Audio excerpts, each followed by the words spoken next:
let's talk about the Guard Regiment that hails from a planet so murderous that even the most suicidal military engagements are nothing but a walk in the park compared with a day in the jungles of Catachan.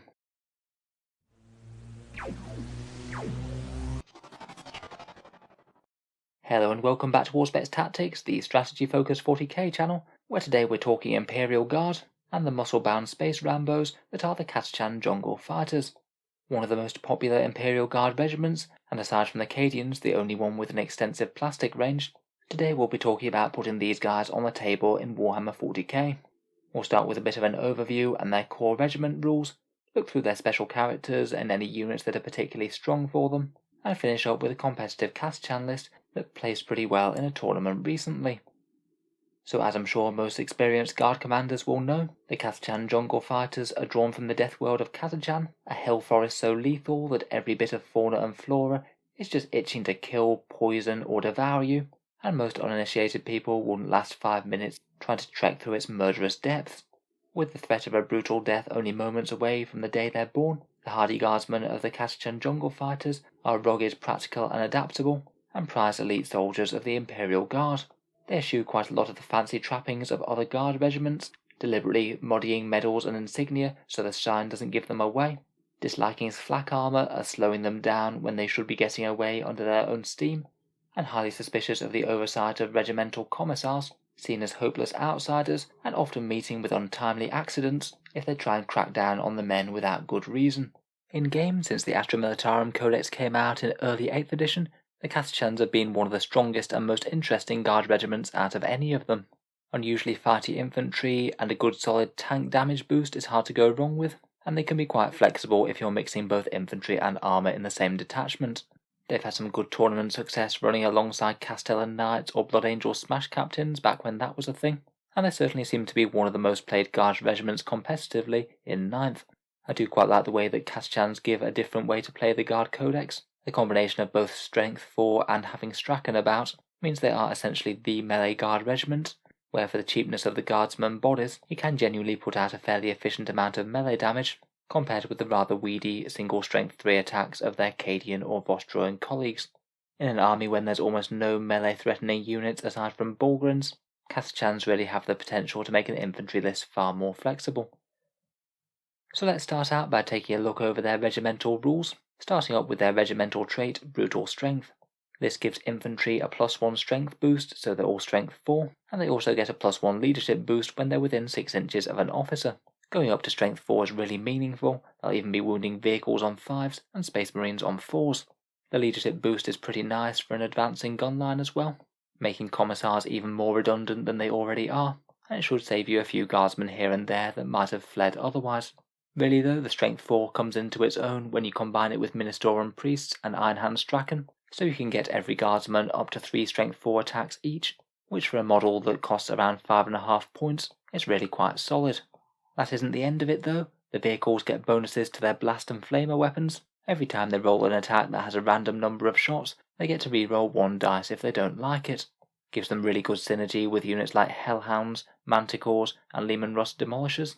And on d6 shot weapons, it'll usually equate to around about a 20% damage boost if you re-roll 1s, 2s and 3s. Not bad at all as a flat buff across the army. A lot of the most efficient Guard firepower does have a random number of shots.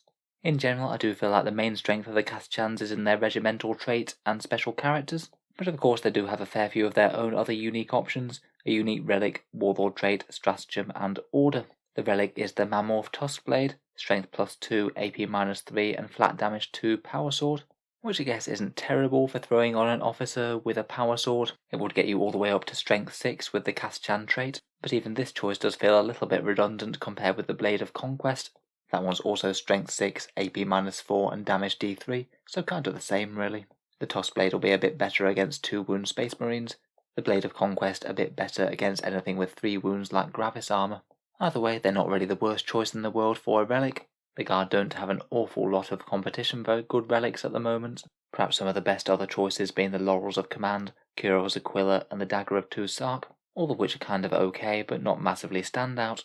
Their warlord trait is a 6-inch heroic intervention one, and you get to re-roll hit rolls in the first round of combat.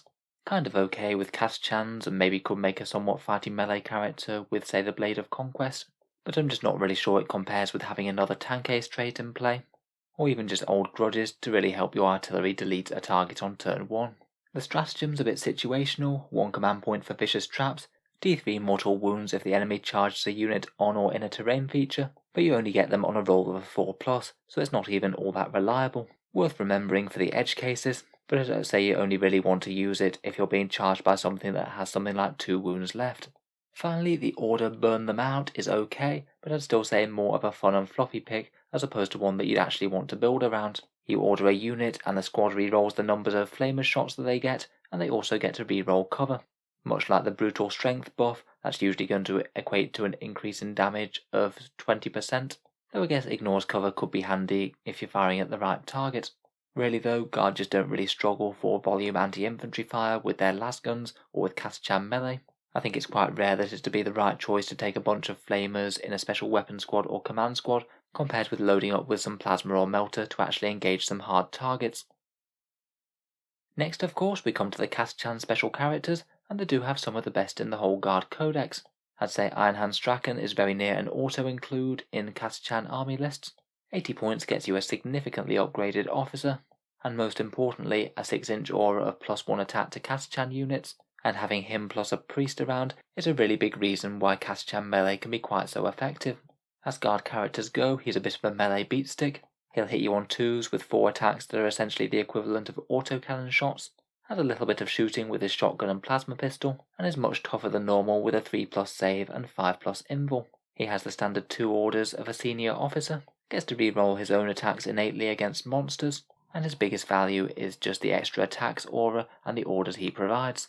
I think it's quite rare that he's actually going to solo anything all by himself, but he can certainly add a fair bit of muscle to an already strong Catachan charge. If you're building some sort of Catachan infantry strategy, then you'd be pretty crazy not to take him. Sergeant Harkett is also a very efficient choice, a 55 elite character, who essentially provides the nice reroll 1s buff of a Space Marine captain in the shooting phase, while also blazing away with Payback, his relic heavy bolter, which is strength 5, AP -2 and damage 2. I really quite like the way that Games Workshop did upgrade his heavy bolter to be damage 2. If you're using basically any Catachan shooting unit that needs to roll to hit, Harkett is a pretty efficient choice. Reroll 1s to hit isn't bad for 55 points, and while he stands there providing the buff, he can make himself useful with Payback, dealing a little bit of chip damage in his own right. Maybe not quite as absolute auto-include as Strachan, but still very, very efficient. The third Catachan character is of course the one and only Sly Marbo, who I have made an entire video discussing recently, so feel free to give that a search if you'd like to see that. Despite being the single strongest meme in the galaxy, Sly Marbo isn't desperately efficient in game, though his rules really are quite fun. He's a 60 points elite's choice with a poison pistol and blade that wounds infantry on a 2+. His trick is to start off the board in deep strike, and then he can choose one of 3 abilities: stalk with blade, snipe with pistol, or detonate concealed explosives, which either allows him to get a boosted and really reliable charge, fire that 3-shot poison pistol twice, or have a 4+ chance to deal D3 mortal wounds to any enemy unit on the board. All of them could be situationally useful, though with no AP and 1 damage on his weapons, he isn't going to be all that great against anything that isn't light infantry. Maybe not a top tier tournament model, but certainly a fun one to put on the table. Aside from special characters, here are a few of the units that Catachans maybe have a bit more synergy with compared with some other regiments. Usually at the core of the force, I'd have Strachan plus a Minister and Priest, getting you up to 3 strength 4 attacks per guardsman, then surround them with a decent core of infantry squads where you can seriously consider power swords on the sergeants here. If they're nearby Strachan and the Priest, you should get 4 strength 5 attacks on the charge, which is really going to make them much more dangerous against Marines.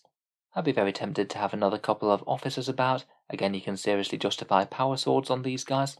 A few accurate strength 6 high AP attacks could genuinely make a difference.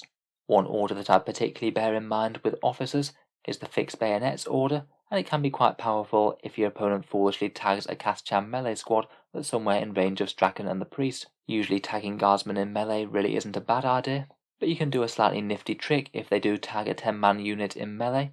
Move a second unit of Catachans up, use consolidate squads to make the squad into a big 20-man unit, and then in the shooting phase issue the fixed bayonets order, and you get 60 strength 4 attacks in the shooting phase, hopefully followed up by another 60 in the fight phase after that. Even if you are protected by some very fancy armour, that's still likely to leave a big mark. Otherwise, for a bit of fire support, anything with a random number of shots is great. Manticores are certainly a solid choice for Catachans, just like they are for virtually anything else, particularly with full payload, and you could think about supporting them either with Sergeant Harker, or potentially with a Master of Ordnance, who also has his own artillery barrage attack. With heavy flamers getting a range increase, they're a bit more viable than before. Hellhounds, Chimeras with flamers, or Scout or Armoured Sentinels with heavy flamers aren't too terrible. Fairly durable units to gum up the midfield and hopefully chip away some damage at enemy infantry.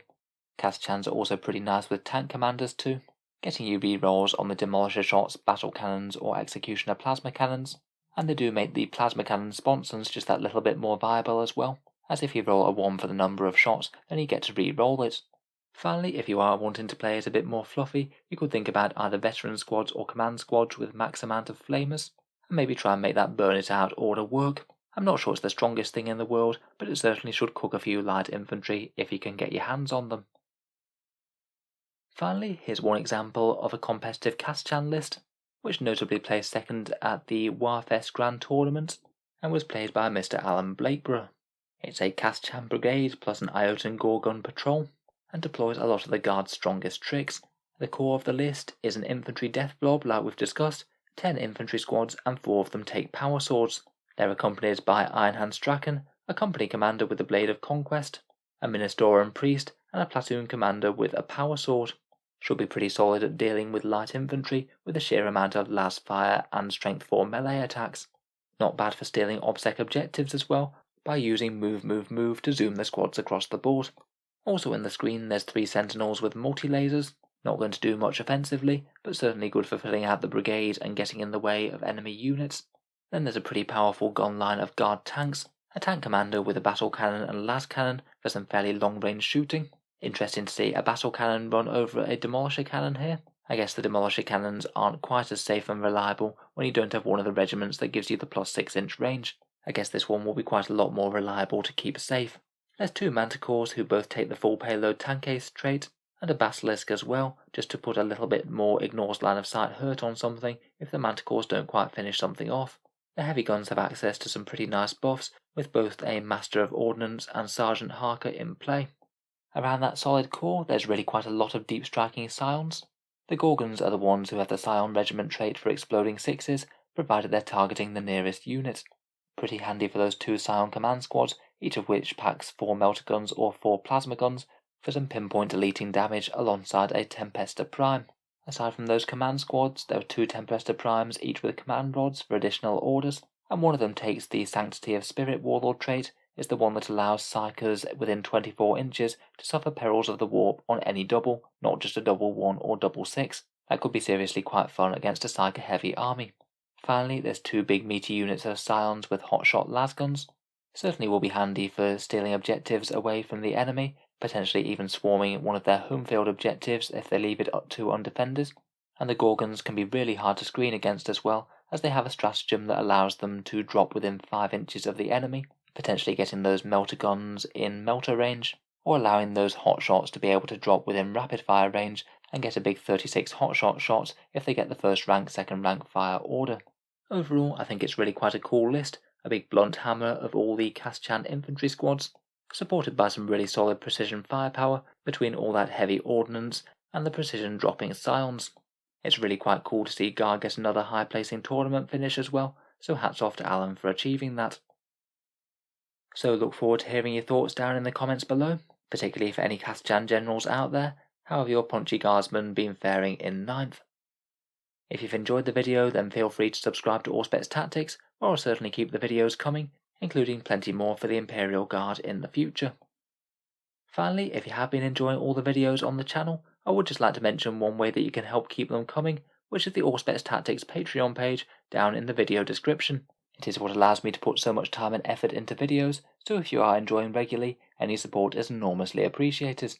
Channel patrons do get a fair few bonuses, having your name in the credits, automatic entry to the regular prize giveaways, and regular votes and polls to see what sort of things come next on the channel. If any of that sounds interesting to you, or you'd just like to help support, then the link is down in the video description below. In any case, a massive thank you for listening, and I'll hope to see you guys next time.